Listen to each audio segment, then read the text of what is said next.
এসেছিলাম ম্যাডামকে কোথায় শায়িত করা হবে এই জন্য এসেছিলাম। দেশনেত্রী বেগম খালেদা জিয়া আমাদের মাঝে আর নেই। আসলেই অনেক বেশি শূন্যতা বিরাজ করছে সবার মাঝে, কোটি কোটি লোকের মাঝে। বিশ্বাস হচ্ছে না। আমি বিশ্বাস করেছিলাম ব্যক্তিগতভাবে যে উনি আবারই ফিরে আসবেন, আমাদের মাঝে ইলেকশন করবে। সেটা আর হলো না।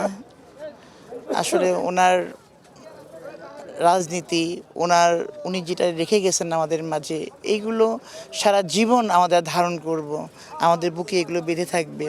ওনার কথা, ওনার চলন বলন, ওনার আদর্শ সব কিছু। আমি ওনার জন্যই রাজনীতি করতাম, বেগম খালেদা জিয়ার বিশেষ করে সৌন্দর্যের জন্য রাজনীতি করতাম।